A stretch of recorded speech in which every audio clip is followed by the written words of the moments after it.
Good afternoon. I'd like to talk to you about how to grow your business. And to me, the key to growing your business in a tough market like this one is there's one key, and that's to turn your customers into believers. So what we're going to look at this afternoon is what is a believer? Why would you worry about turning a customer into a believer? And most importantly, how do you turn customers into believers? Ask yourself, what's the difference between a customer and a believer?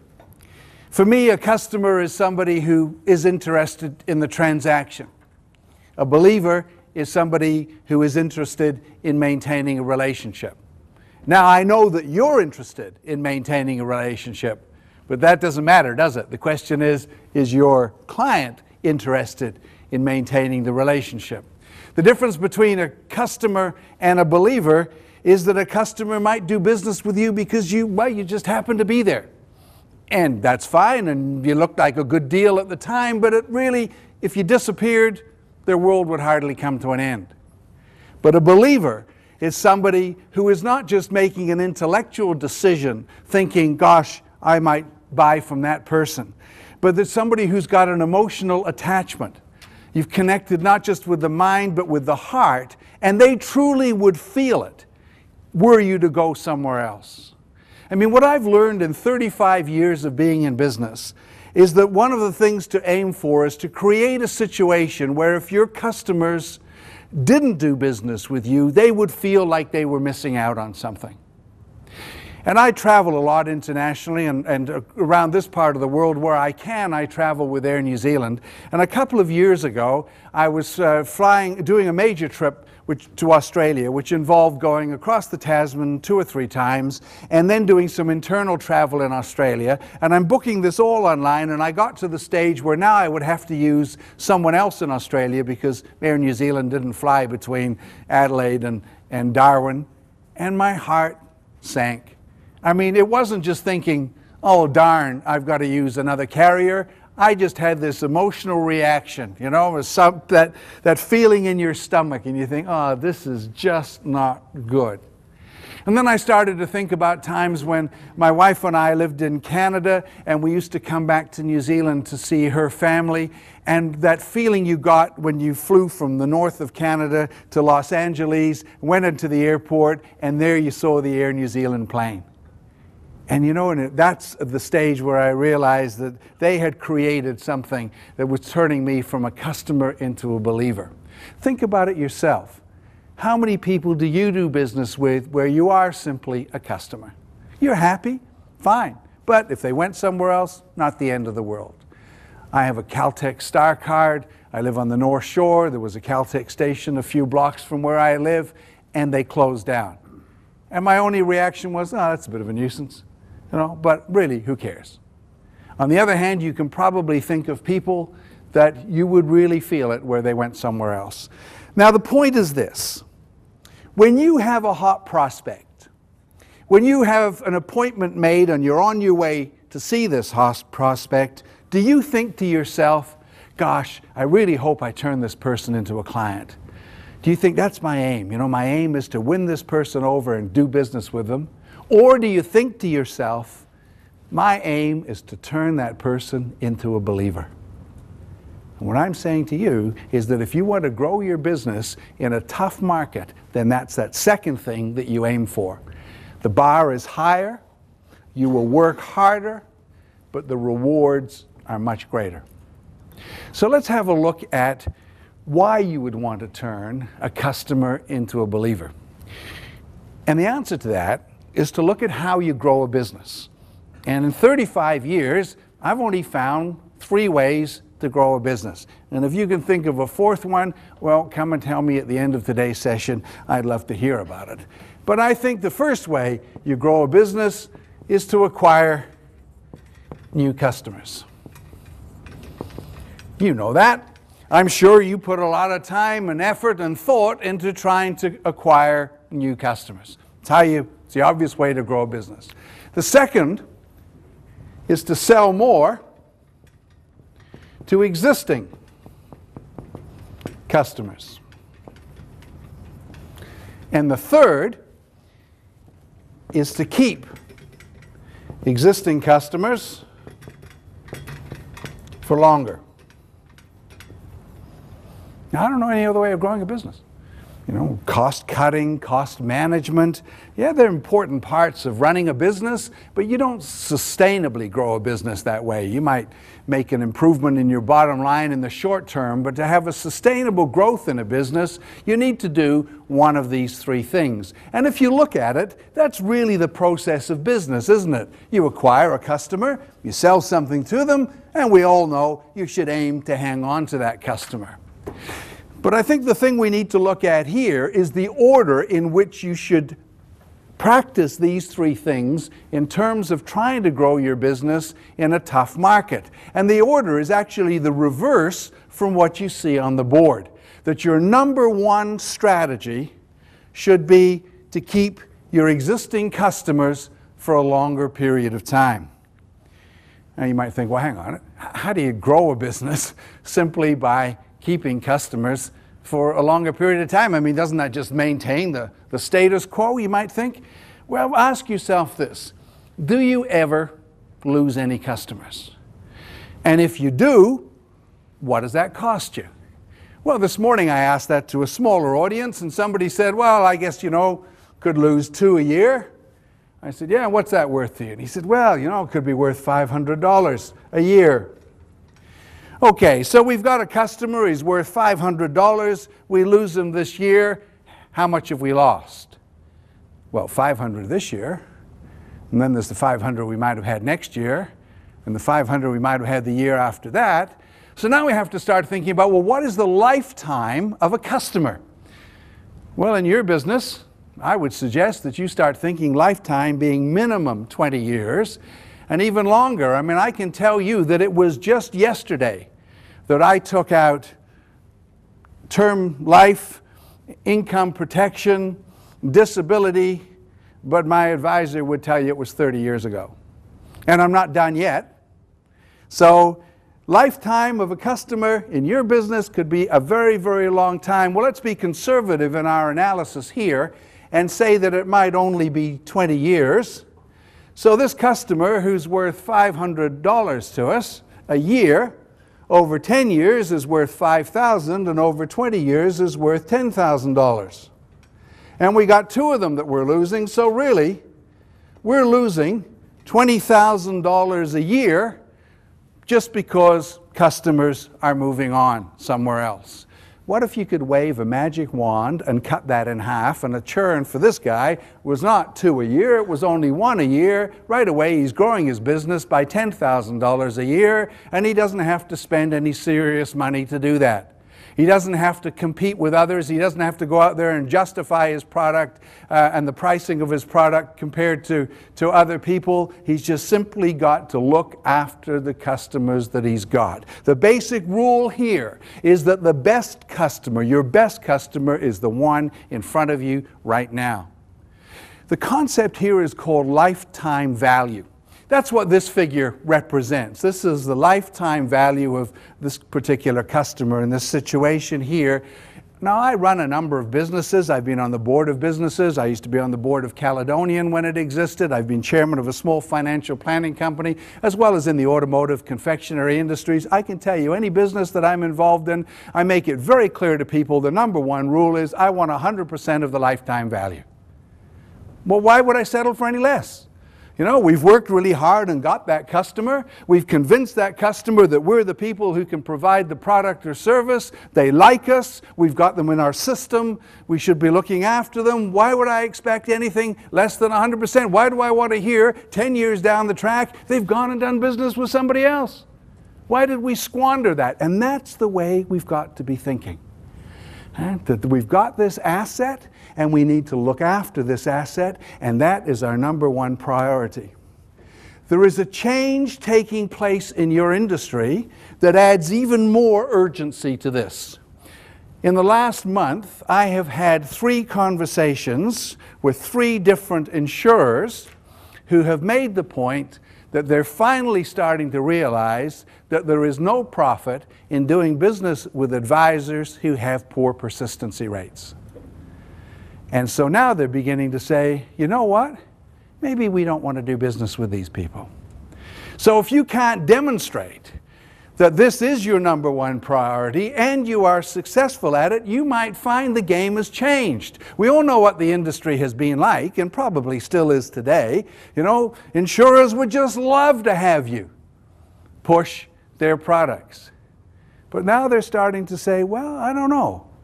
And this is to the point that in one case, one insurer I talked to decided that is thinking seriously that this year's roadshow, instead of let's invite everybody and try and convince them to sell our products and services, that this year's roadshow will be by invitation only, and it will be to make this point.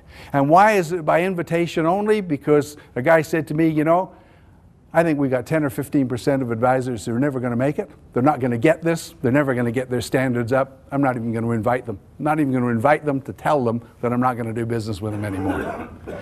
Now, who knows whether that'll happen this year or next year, but I'll tell you, I reckon it's going to happen. And that's just one more reason, and it's a great thing really for us if it encourages us to follow this number one rule. The best way to grow your business is to keep your existing customers for longer. Once we've done that, once we have secured our customers, then we want to move into the second one, which is to sell more to existing customers. By the way, the advantage of turning a customer into a believer is that believers are loyal. Because they have that emotional attachment, they will not want to go somewhere else. Because they know they would feel a sense of loss if they did, they will want to stay with you.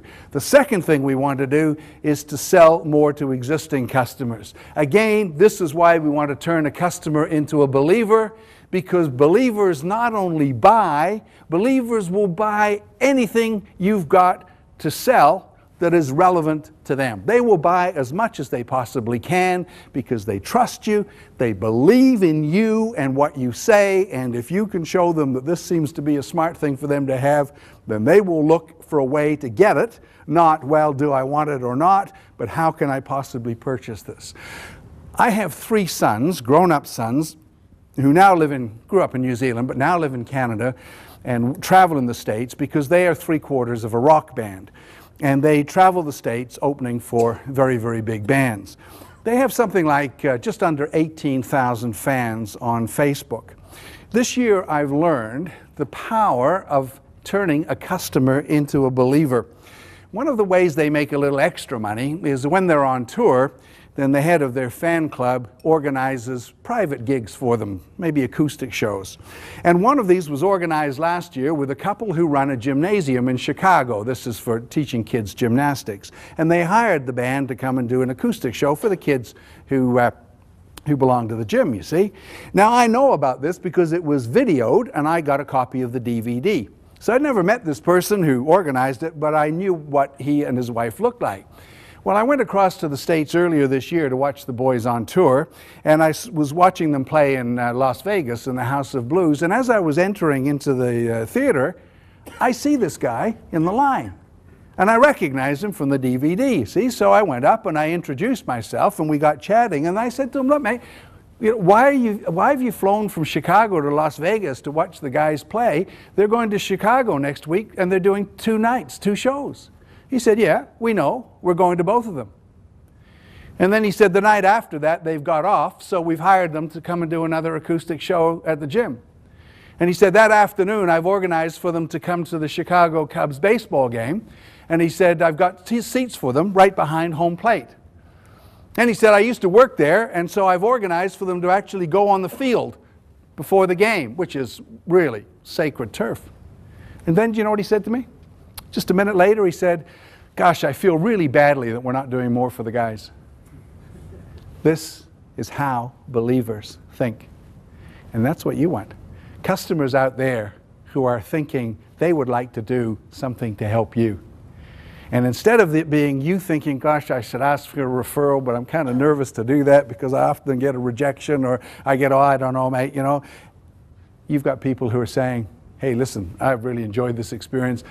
You couldn't go and see my brother, could you? Or I was talking to my mate about you the other day, and he said he was interested. I've got his card. Would you have time to go and see him? That's how the game changes when you start turning a customer into a believer. This is really incredible thing to be doing, because here we've got the concept of lifetime value, and here we've got the concept of share of wallet. We have customers who spend money on products and services that we can or could provide. The question you want to ask yourself is, how much are they spending with other people that they could be spending with you? The total amount that they spend on wealth creation and risk protection products is the wallet, the size of the wallet. What you want to know is, what share do you have? Now, I have a very nice advisor that I've dealt with for some 30 years. In fact, it's just come to an end because he's finally retired. He probably thinks he knows what my business is, but he doesn't, because I have one or two life products that I've secured elsewhere. You know, I have a life product from Asteron that I dealt with directly with them. So he doesn't have 100% of my wallet, and he doesn't even know that he doesn't have 100% of my wallet, so it probably doesn't bother him, but it should, because I've been doing this business with Asteron for probably over 10 years, and that's a fair chunk of money that he could have had, but he never had, because it never occurred to him to ask about, to think about, or to look at how could he sell more to me. So the question for you is, for your top customers, what is the size of their wallet, and how much of it do you have? And why don't you have all of it? And again, with those businesses in which I'm involved, I'm saying to people, not only do I want their lifetime value, 100% of it, I want 100% of their share of wallet. We know them, we've engaged with them, we spend time and effort with them. Why do I want them spending money with somebody else? What have we got to do to get all of their business? That's the question you should be asking yourself. I don't think we're very good at this. Maybe you are, so please don't be offended. But my experience as a company director, as an employer, as a consultant, is that we're not very good at this, generally speaking, and I think there are two reasons. One of them, well, you know, I once had the opportunity to speak to $1 Million Roundtable in America, their national conference. It was in New Orleans quite a few years ago now. 7,000 people there for the week, and you can, if you've ever been, I mean, it's just a magnificent conference of really high-powered people, high energy, top quality stuff. But as I sat through the conference, because I sat there every day for 5 days and participated as well as spoke, I thought, hang on a minute, there's a hidden agenda here. And that hidden agenda was these jokers were convincing themselves that selling life insurance was okay. And I thought, well, that's pretty weird, because number one, they're the top 1%, right? I mean, you know, to be an MDRT, you've got to qualify every year. You've got to be right up there. So these people coming along are cream of the crop. So why would they have any kind of doubt or crisis of confidence? And secondly, as you well know, life insurance, particularly term life, truly is a miracle product. I mean, there aren't many things you buy in life where at some point in time somebody is guaranteed to get back a lot more than was ever put in purchasing it. I mean, if you're really lucky, when you buy life insurance, you die the next day, because then the premium input was pretty low. But even if you're very unlucky and you have a long and healthy life, somebody at the end is going to get a fair bit of money, more than was ever put in. So why would these guys have a crisis of confidence? I began to realize that they had the wrong view of selling. Even these people, cream of the crop, had the wrong view of selling. And then ever since then, I've started to realize that maybe most of us have the wrong view of selling. That what we think is that selling is trying to persuade somebody to do something that they don't want to do. And to do that, well, you got to be a bit pushy. And hey, that's not how we see ourselves. You know, as Kiwis, we don't see ourselves as pushy or aggressive. Most of us live in small towns. I mean, even Auckland is just a collection of small towns. And you are likely to go to the park on the weekend, you know, the sports field, because you want to watch your kid play. And what you don't want to do is be pushy during the week, because on Saturday morning you don't want to be standing on the sidelines looking across the paddock, seeing the guy that you talked to during the week nudge his partner, point across and say, "That's the bastard, tried to sell me the fries with that," you know? So we just pull in a bit. The other reason that we're not very good at it is because we don't follow the right process. So let's talk about, is that the right view of selling? I mean, is selling persuading somebody to do something that they don't want to do? No, you know that. I mean, what is selling? Selling is really, if you follow the process, identify needs. As a clinical psychologist, I can tell you that if you've got a need that's not met, you've got a problem. So really what we're trying to do is identify problems that our customers have, or in your industry particularly could have down the track were they not protected, and then show them that there are solutions available and demonstrate to them the cost and the benefits of each of those solutions, and then we let them make up their mind. So selling is not persuading people to do something they don't want to do. It is giving people the opportunity to buy solutions to problems that bother them, or that they could have and that would bother them were they to occur. So we don't have to be pushy to do the on-sell and the upsell, but what we do need to do is to follow a process that reflects that understanding. And that process, of course, all begins with the problem. I'm customer care advisor to 6 retail brands in Australia. 2 of them are in New Zealand, but one of them, which is just in Australia, is called Sanity Entertainment, and they sell CDs and DVDs, that sort of stuff. CEO said to me last year, he said, "Look, mate, as you're traveling around, could you mystery shop some of our stores and give me some feedback?" Now, every month they have an on-sale product. And this month it happened to be, well, I don't know if you know this, but over time, your CD player gets a lot of gunk inside, and that floats around, and that interferes with the quality of the laser beam, which then in turn affects the quality of the sound that you're getting out of it, you see. So somebody created a CD. It must have a electromagnetic field that it creates that sucks all that stuff in, and you bang it in there, play it, and it cleans up the inside, and you're a lot better off. So that month, that was their upsell or on sell, and I think it was $5 or $7. So the first store I went into, I bought a CD and I'm paying for it, and we get right to the end. I'm just about to leave, and the guy said to me, "Did I talk to you about one of these?" Holding up this CD, and I said, "No, you didn't," and that was the end of that conversation. The second store I went into, again, I got right to the end of the sales process, and the guy said to me, "You don't want one of these, do you?" I said, "No, you're right about that." And the third store I got into, as we started going through the sales process of, wrapping it up, taking the money, all that stuff, the woman said to me, "Do you know that over time the inside of your CD player gunks up?" And I said, "No, I didn't know that, but when you think about it, it makes sense." She said, "Yes, all that stuff floats around and it interferes with the laser beam, and that affects the quality of the sound." Well, I thought, well, that makes sense. So she said, picking up the CD I was just buying, "Before you play this brand new CD, for $7, would you like to clean the inside of your CD player so that the sound you get is really good?" Brilliant. Absolutely brilliant. But what was the difference between that last one and the other two? Well, the first two were product floggers. The last one went through the process of, let's identify the problem, make me aware of that problem, see the consequence of that problem, and demonstrate the solution and explain very quickly the cost benefit, and then I made my mind up. And that's what we should be doing. And in fact, if you look at the regulations and the whole pressure about compliance, isn't that what legislation is now requiring you to do? And isn't that an indictment on our industry that some fool in Wellington had to pass a law to tell us how to do business in the way that we should? And if you do business in that way, will your customers think, "Gosh, what a pushy son of a gun"? Or will your customer think, "Gosh, thank you very much for at least giving me the opportunity to say yes or no about that particular solution to the problem"? And in fact, take it one step further.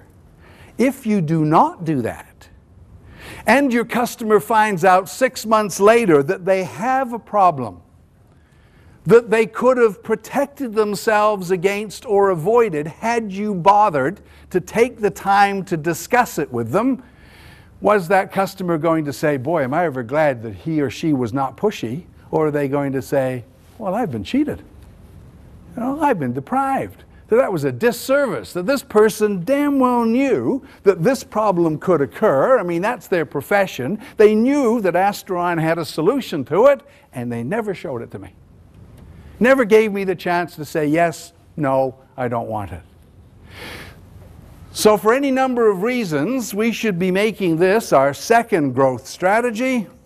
We should understand the size of wallet, understand our share of wallet, and we should be working to get the maximum purchase, not just to our advantage, but to make sure that our customers are given opportunities to understand problems they have or could have, to see there are solutions, and to make a decision about whether or not they want to take advantage of those solutions. Then, and only then, when we've maximized these two things, in my view, should we turn our attention to this. But you know what? What you're going to find is that by the time you turn your attention to this, you don't need to turn your attention to this, because other people have done it for you. Believers are not just loyal. They won't just buy everything that you've got available if it's relevant to them. They will tell others how fantastic you are. Believers are evangelists, and they will spread the word of mouth. And you know that word of mouth is the most powerful prospecting tool there is, and how much nicer that you don't have to ask somebody, mate, have you got some friends I could go and see? But at the end of it, he or she says, look, really appreciate what you've done. In fact, I hope you don't mind, but I've passed your name on to a few other people. They'll probably give you a call, and you can say, well, that's great. Look, if you give me their numbers, I'll call them, just save them making the phone call. You may not know, you may know that word of mouth is important. I'm sure you do. You may not know how important it is. London School of Economics did some research a few years ago. They found that businesses that have a lot of people saying positive things about them and very few people saying negative things grew 4 times more quickly. 4 times! Not 33% more, 50% more, 4 times more quickly, simply because of that word of mouth. In New Zealand, research by Colmar Brunton shows that if people have a good experience, they will tell 9 others, and 33% of the time they will recommend that that person does business where they just had the great experience. And research in New Zealand by Colmar Brunton shows that if people have a bad experience, they will tell 13 others, and 56% of the time they will recommend to people that they do not do business with that particular person or company. The thing is, you should know, every time you interact with an existing or potential client, the chances are very, very high that they are going to tell somebody else about that experience. My question to you is, what are you doing to make sure that they're telling a good story and that they're spreading a positive word of mouth that's going to generate more business with you, because that's how you're going to bring in these new customers. You know how hard it is to get people's attention. You send them a flyer, they don't want to know about it. You put an ad in a newspaper, they don't read it. You ring them up and ask them if you can come and talk to them, and they say, well, not really, mate, but thanks for your call. Right? But who will they listen to? They'll listen to their brother or their sister or the person who lives next door or their workmate or somebody they play squash with. And that's the person that we have got to be impressing. So why would you want to turn a customer into a believer? Because they will be loyal, because they will buy everything you can, because they will be evangelists and tell others and do the hard prospecting work for you. How do you turn a customer into a believer? The key is to deliver an outstanding customer experience. It's not about the product. It's not about the service. It's about the experience. The product's got to be good, the service has got to be good, but I mean, that's what people expect today. What they want now is a great experience when they do business with you. Here are some things to think about. What experience do your customers want from you? All right? If you were to give me a list of very specific adjectives, not best, not good, not great, but if you were to define, to paint a picture of that experience, what would it be? Not what do you think it should be? What do you know your customers would say? And if you've got 100 customers, you won't have just one idea of what makes a great experience. But you also won't have 100 ideas of what makes a great experience. You may find that you have 3 or 4. And what if we started to segment our customers based on not the demographics or their psychographics, but actually on the kind of experience they were looking for? So first of all, do you know what experience your customers are looking for? Secondly, do you have a plan to deliver that? Now, most people that I deal with, even clients of mine who obviously buy into this stuff, do not have a plan for delivering a certain kind of experience. You don't have to start from nowhere. We know, for example, that in New Zealand, the 3 things that matter to people are, number 1, demonstrate a willingness to help. Number 2, listen and understand my needs. Don't talk about your product and service. Listen and understand my needs. Next time you go out on an appointment, 10 minutes into it, listen to who's speaking. Is it you or is it them?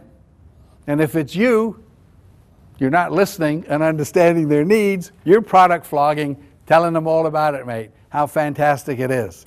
And the third thing that they want is to see somebody take ownership for meeting those needs. All right? Somebody saying, leave it with me, I'll sort it. You've come to the right place. I don't have the answer to that question, but I'll find out for you. I'll be back to you with that information tomorrow. Yep, okay, clearly what you're looking for doesn't 100% match the products that I've told you about that Astron has, but I'll talk to somebody tomorrow and I'll come back and see if something can be modified, something can be customized, whether they've got a product that I don't know about.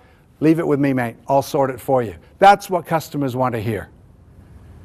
What they don't want to hear is a conversation I had on the telephone with somebody last year. I phoned them up and I asked them a question. They said, no, I'm sorry, I don't know the answer to that. No, I don't know who you could talk to. No, I haven't heard about that either. Oh, that's a new one to me. No, I'm sorry. No. Okay, anything else I can help you with? Did I miss something here? You know?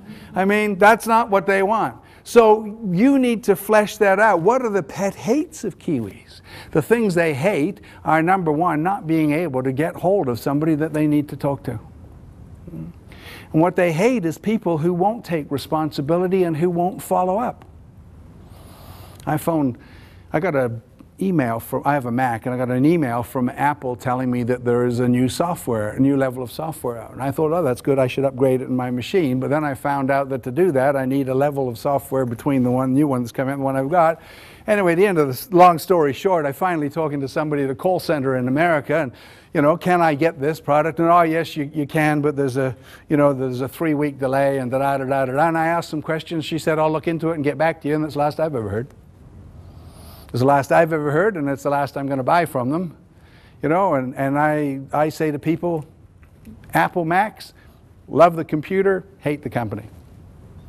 You know, so I'm not a believer in the company, I am a believer in the product, but that means somebody comes out with a product that's as good, I'm gone real fast. So we do need to understand what constitutes a great experience, and then you need to have a plan for delivering it. You wouldn't make a sales call without a plan for how you will present the products that you've got. You wouldn't go prospecting without some kind of plan. You don't get up in the morning and make it up as you go along. Why would we do that with a customer experience? Here are some key steps to creating a great customer experience. The first is to be very, very clear about what business you are in.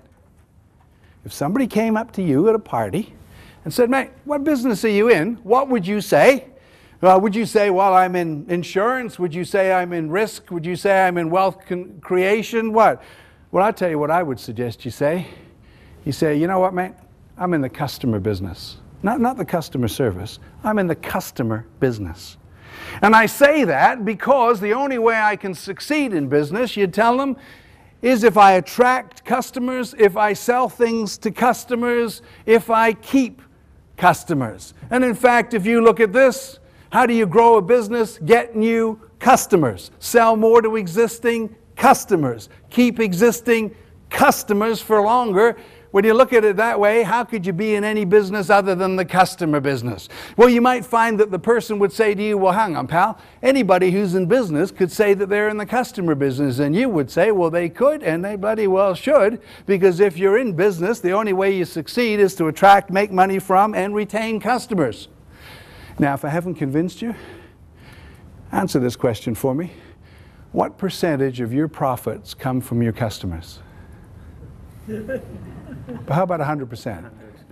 And in fact, unless you're losing money or borrowing to expand, what percentage of your total revenue comes from your customers? 100%.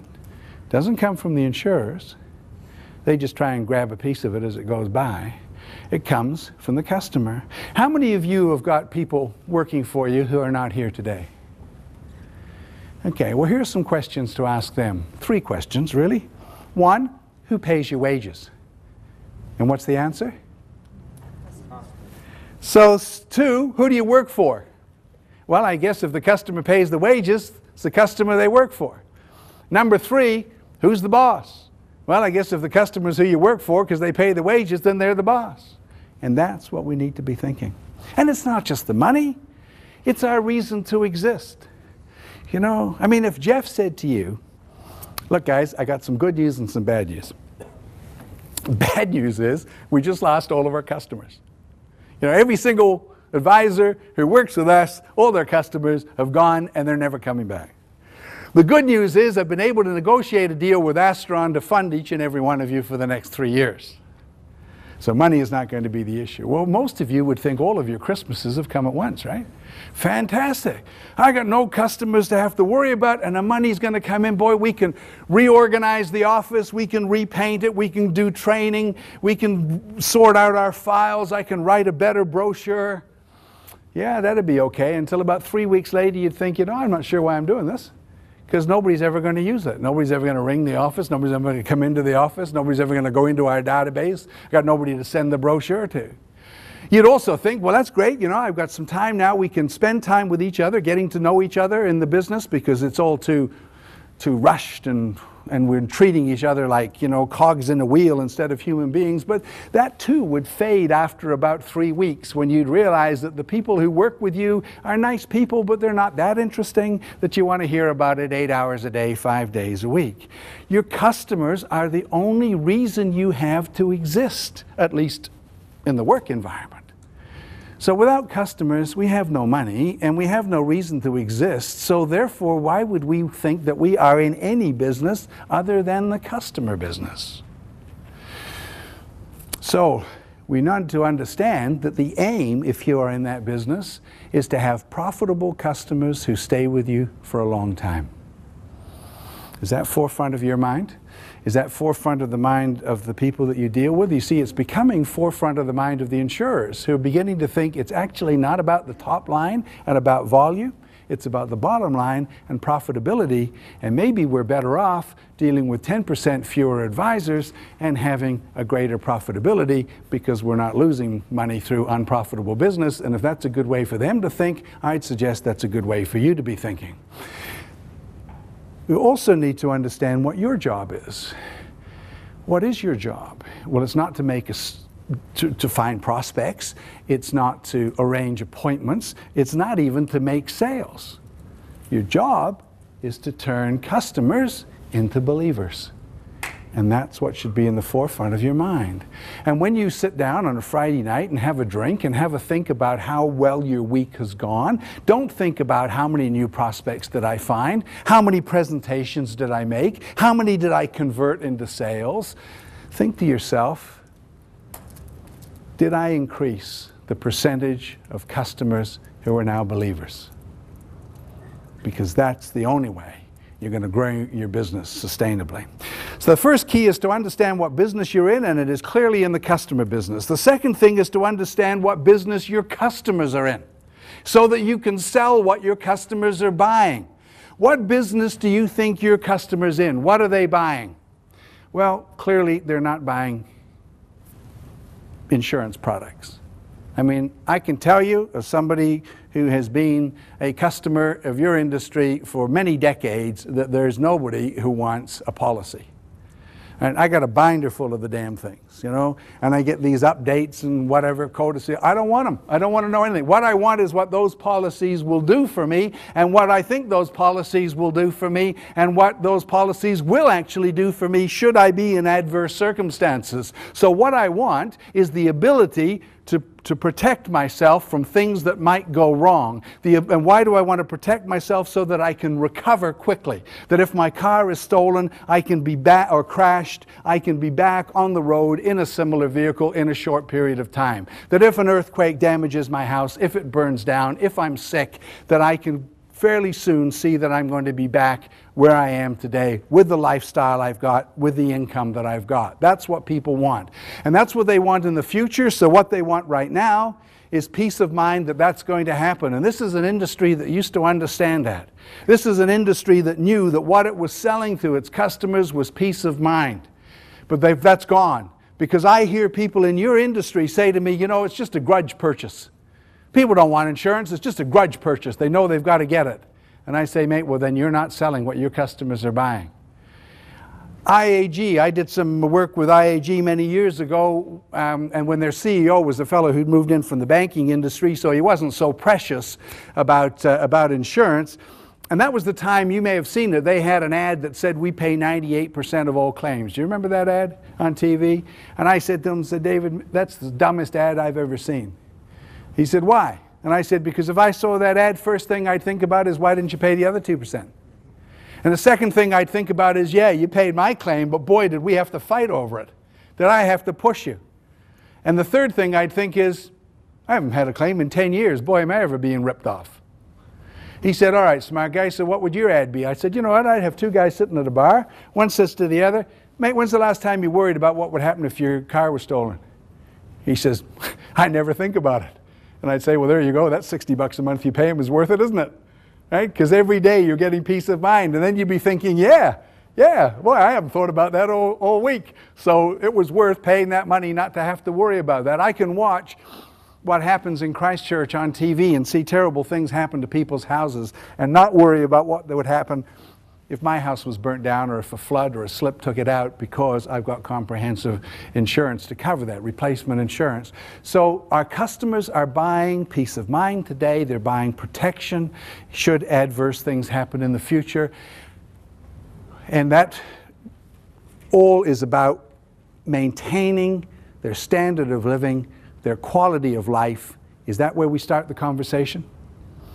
Or do we start the conversation in our world of products, insurance products and services? I can tell you what a difference it makes when somebody sells what you're buying. If you're selling to a business person, I can tell you that what they are buying is the ability to maintain their income in adverse situations.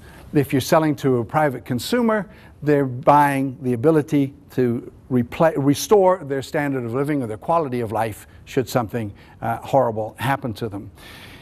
That's how we should open it. I was chairman of a confectionery business, as I mentioned to you, and I was in a store in Rotorua one day with the managing director, one of our stores.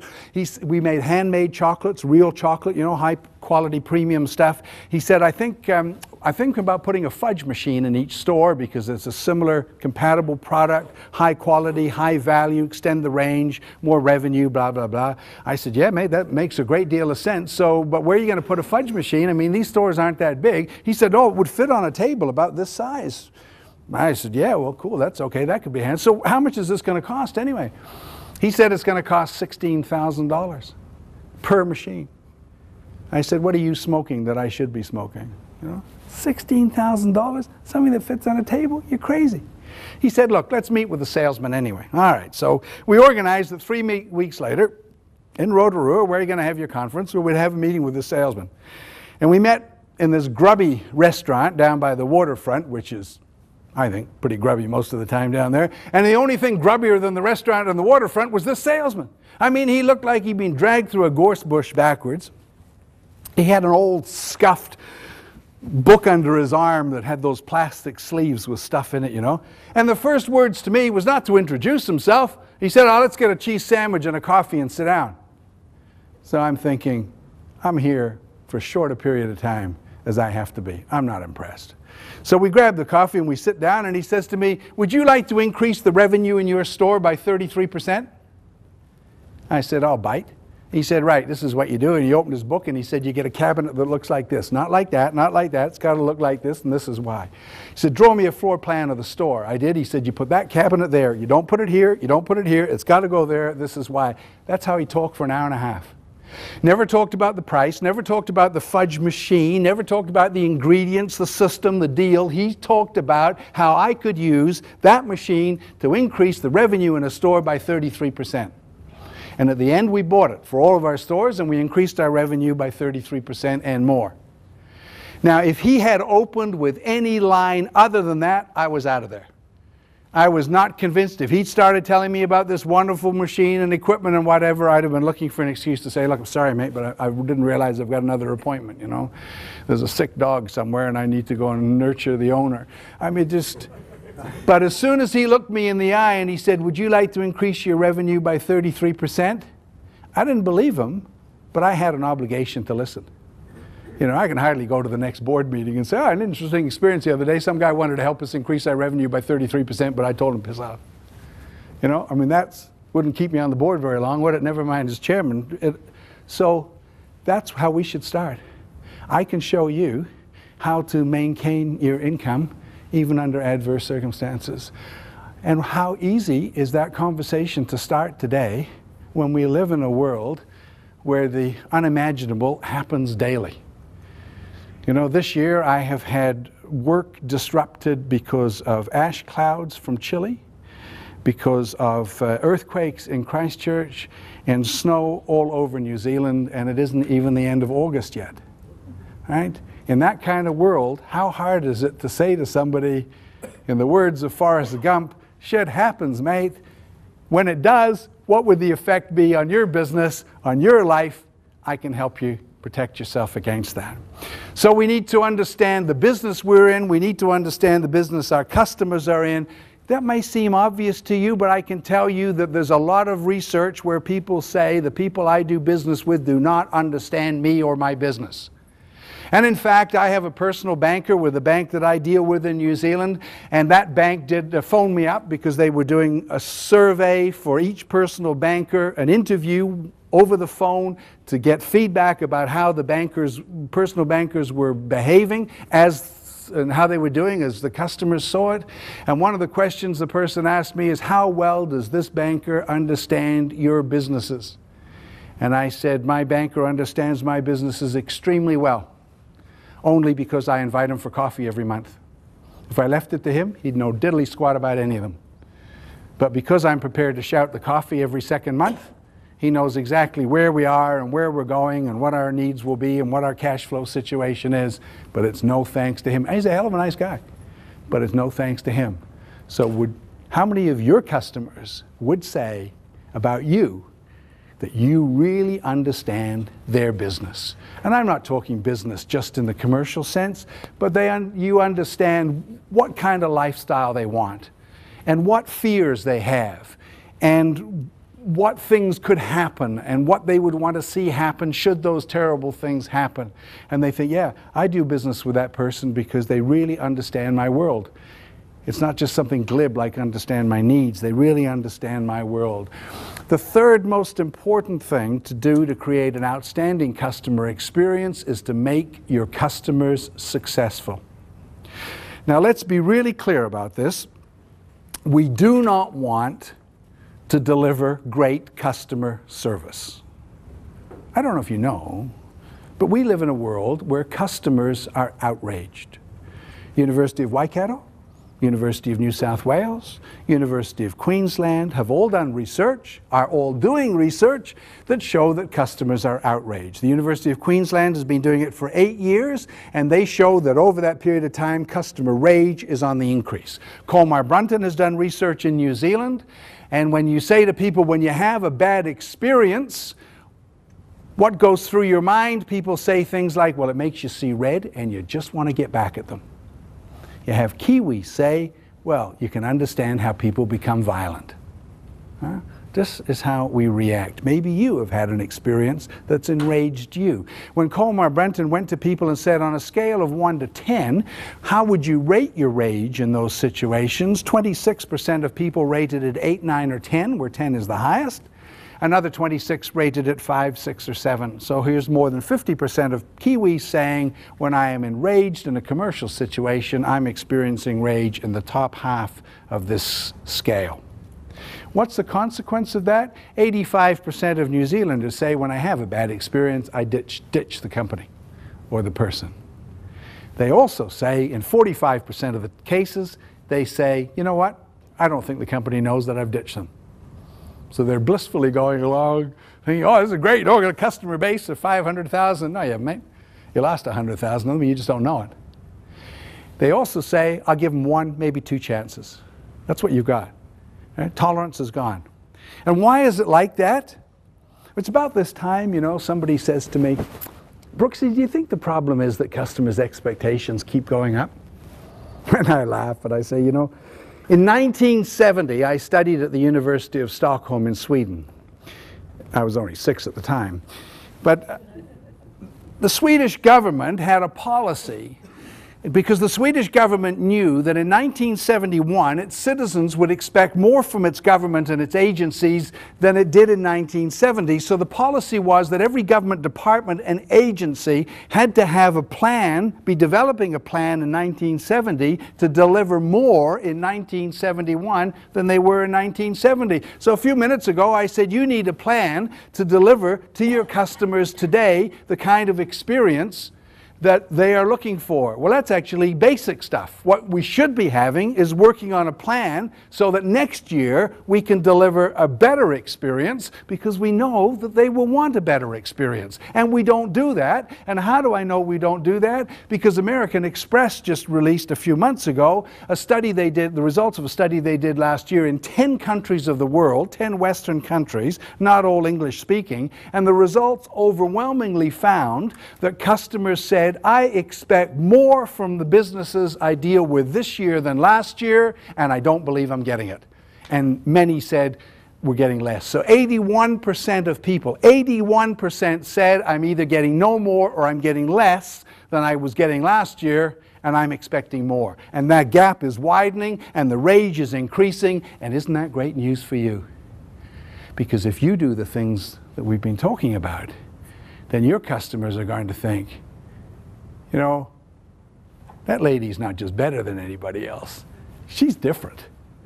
They really are very different from anybody else I do business with, and you're well on your way to turn them into a believer and a fan and an evangelist working on your behalf, which is exactly what we want. So we don't want to think about customer service, because that's the concept that got us into this mess. I mean, it's just a pathetic one, really. I don't know if you've noticed, but Air New Zealand over the last few months has reinvented its Trans-Tasman service to be like Jetstar's, basically. And so when you go on the web to book a seat, you can buy a seat, or you can buy a seat on an airplane, or you can buy a seat plus a bag. I mean, you got this wide range of options, and you only get what you pay for. Well, the other day I went to Sydney just for the day, and so all I needed was a seat. You know, I don't have any luggage.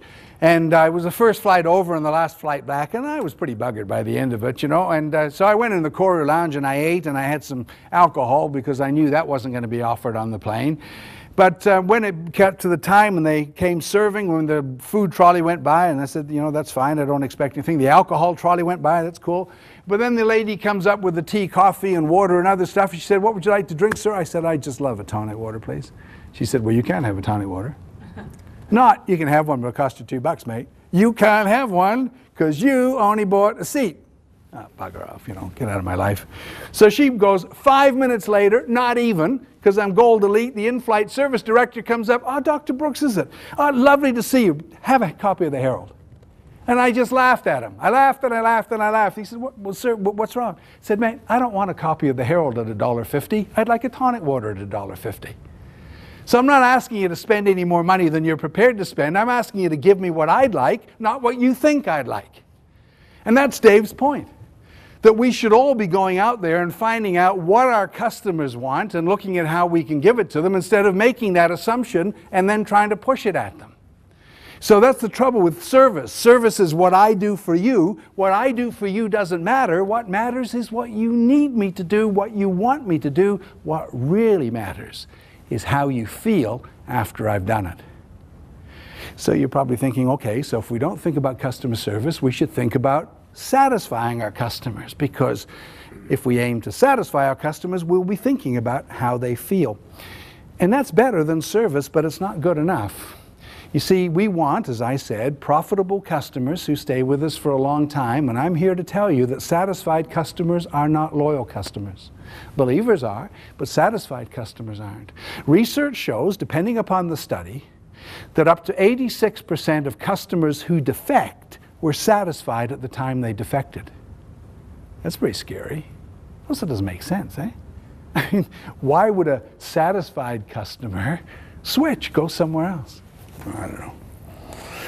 So anyway, you'll probably go home and somebody tonight will say, so how was your day? And you'll say, well, I was pretty good. I went to a seminar with TNP in the afternoon, and the first two speakers were pretty good. The last guy was useless. But and they'll say, oh, yes, so where was it? And you'll say, oh, it was at the Ellerslie Convention Center, you know, the race course. And they'll say, oh, I've never been there. What are their conference rooms like? How many of you will say, brilliant? Absolutely. Do you know that they had chairs for us to sit on? And not only that, they had carpet on the floor, and there were lights in the ceiling that worked. You wouldn't dream of saying that. Imagine those three things weren't here. You'd go home and slam the door. What's the matter with you? I'll tell you what's the matter. I had a seminar this afternoon. I had to stand up the whole damn time on a concrete floor, and there were no lights in the room. See, when you give your customers the things that satisfy with them, you're just giving them what they expect. And when they get what they expect, they're hardly noticing it. You know, that's not enough to turn them into believers, and our aim is to turn them into believers. So if you're not going to aim to service them or satisfy them, what are you going to do? You're going to aim to make them successful. What you want are people who sit back on a Friday night and they knock the top off a beer or they pour themselves a wine and they think, you know, I've got a pretty good business here, I've got a great lifestyle, and I don't worry about what could happen if things go wrong, and I know that if or when something went wrong, I was actually right back to where I was before, thanks to those protection products. I feel really optimistic about my future because of the wealth creation products that my advisor has introduced to me. When you get people thinking like that, they think you're a key part of their success, and they're a believer, and they're loyal, and they're an evangelist. And that's what we need to aim to do. And it's not just the big picture like that. It's on small things. If you have people who work for you and they're not here, talk to them about this. Because when somebody rings up, you don't want the person in your office just responding to the need. Hello, how can I help you? Yeah, it's Ian Brooks here. Look, you know, I've lost a copy of the policy document, and could you send me another one? Sure, no problem. Yeah, we've got that on file. I'll send it out. You don't want them doing that. You want them saying, yeah, sure, we could do that, Dr. Brooks, but may I ask you why you need that? Yeah, my bank wants such and such. Oh, well, look, Dr. Brooks, if that's what you want, actually, this policy document won't do it. What the bank wants is such and such and such and such. Oh, I didn't know that. Yeah, so we'll send that out to you. Would you like us to send it directly to your banker? Or no, actually, I can't give you this, but I can give you something else which will do the job just as well. So before we respond, and I mean, think about it for you. If somebody rang you up and said, your name has been given to me by a relative, I need some term life. I think Asteron has got a great product. I'd really like you to come and talk to me about it. What would your response be? Be too right.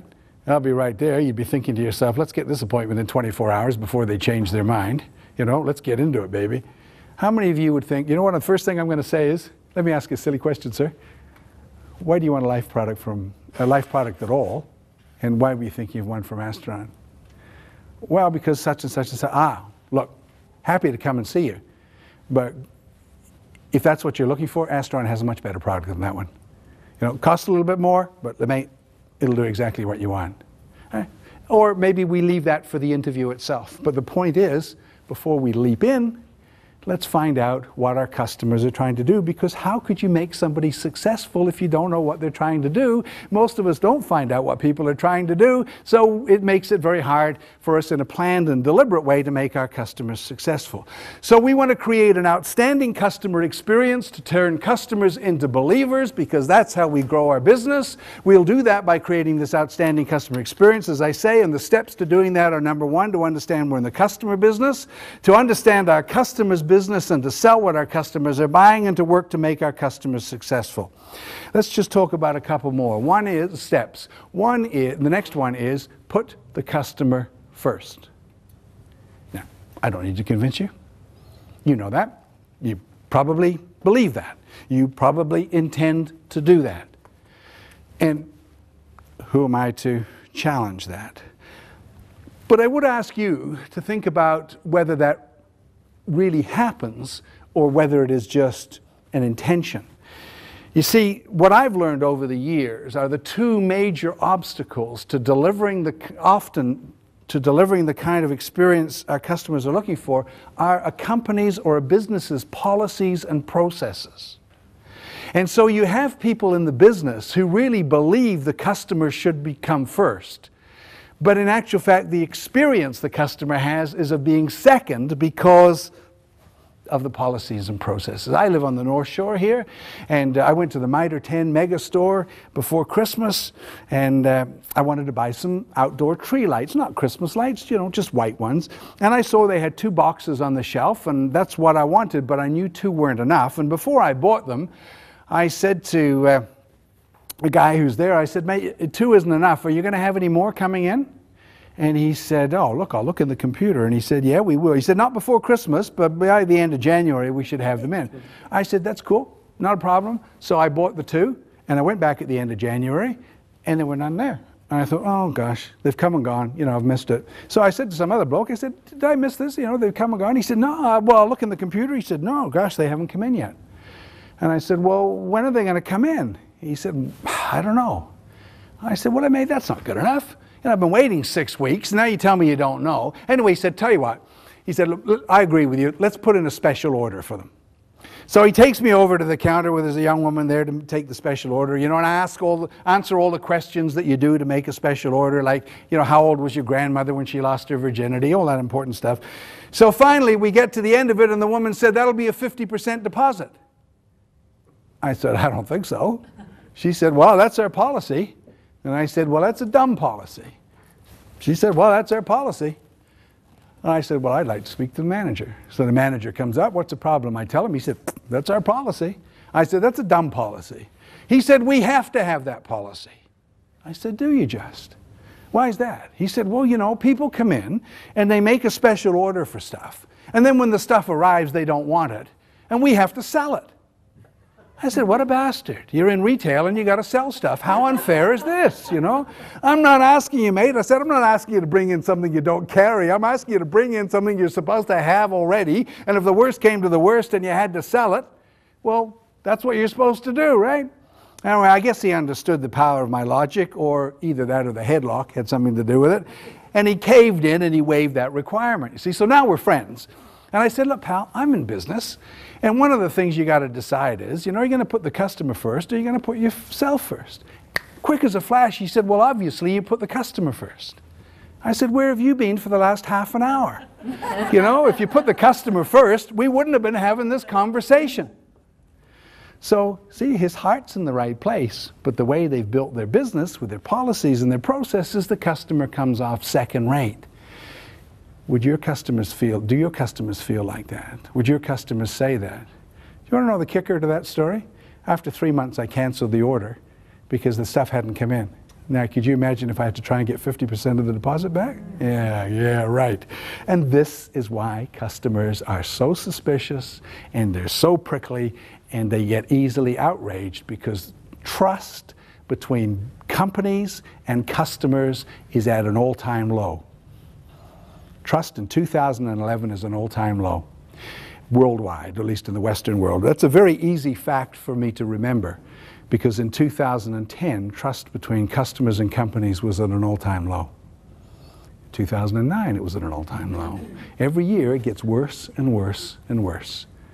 You know, and when you see ads on TV, when Telecom or Vodafone tell you that they're better than the other, do you think, well, that must be true, I'll switch, you know, what program, you know, go with it? No, you think, yeah, right, pull the other leg, mate, she's got bells on it, you know. They just don't believe.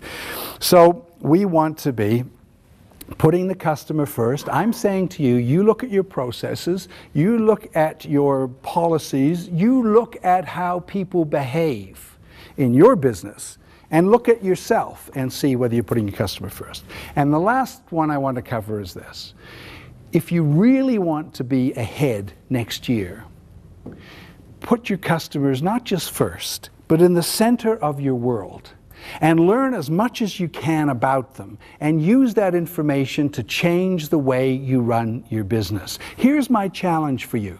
My challenge is that every month from here on in, you can put your finger on a change that you have made in your business so that your business in some way runs better in the next month than it did this month because of the change you've made. And you've made this change because you learned in the preceding month that if you made this change, then your customers would think that you were a better company or person to do business with.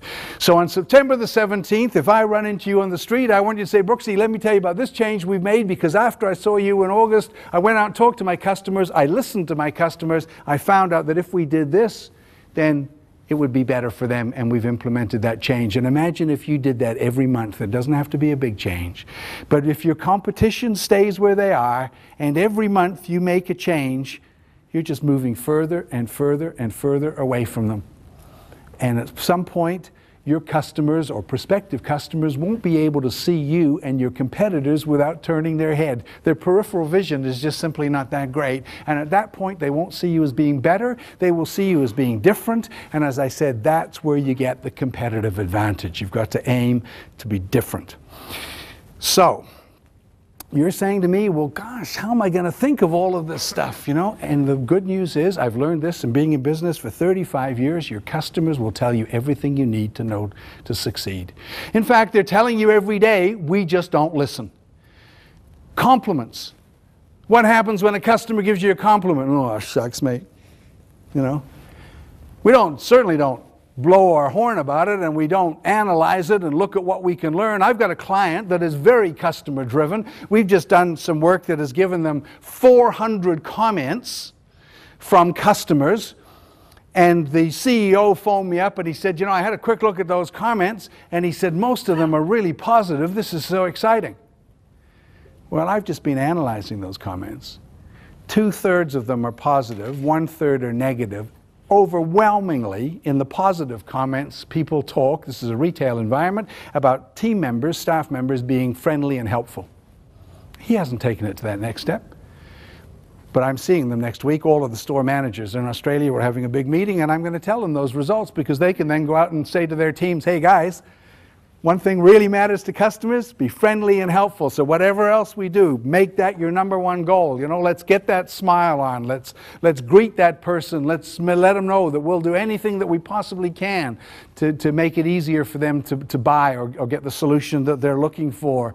What are your customers complimenting you about that you think, oh, thanks, mate, that's really nice to hear? And not taking it the next step further and saying, what can we learn about this? Because it's not just what we're doing well, it's what matters to our customers. We don't compliment people on things that don't matter to us. Complaints. Whoa, get away. You know, we constantly think, get a complaint, let's defend ourselves. Smart ones among you will say, no, let's deal with this complaint. It's a great chance to rescue this customer. Yeah, but it's also a great chance to identify a problem and fix it, and so that it doesn't happen again. You know, do you have a log of complaints? Do you sit down and look at that log and think, isn't that interesting? You know, in the last 3 months, here's a complaint that come up more than others. This is what we need to fix. 1/3 of the comments that this store had, this company had, retail company, were negative. Overwhelmingly, the negative comments are about the stores being too crowded. Aisles are too narrow and whatever. I mean, just. You pay money for market research to find out what these customers are telling you freely every day. What are your customers telling you that you're not hearing, not analyzing, not acting on? Compliments, complaints, suggestions, questions. Questions people ask, frequently asked questions, tell us there's a need that's not met. Maybe we think we're meeting it, maybe we didn't even think there was a need there. I did seminars like this, one-day seminars for the general managers of 5-star hotels in Dubai. Over lunch, a guy said to me, he said, Brooksy, it's really easy to be positive and enthusiastic to the first person who comes up and says, excuse me, what time does the shuttle go to the airport this afternoon? He said, but by the 86th person, mate, she's wearing a bit thin. I said, if 86 people are asking you what time the shuttle goes to the airport, what does that tell you? He said, well, we have a sign on the wall. Well, I guess it ain't working, right? Listen to your customers, do something about it, and life would be a lot easier for them and for you. So, put some systems in place. Open your minds and listen to your customers and find out what they are telling you that you can use to improve your business. Why would you want to do that? Because you will change, your competitor won't. People will see you as different and they will start to move from being a customer into a believer. And all of the irritants will go and the positive things will be done in a more widespread way. So the market is tough. No doubt about it. In fact, you know, I think business is tough, generally speaking. I have all my life. But it ain't complicated. And there's really only one simple rule that we need to live by.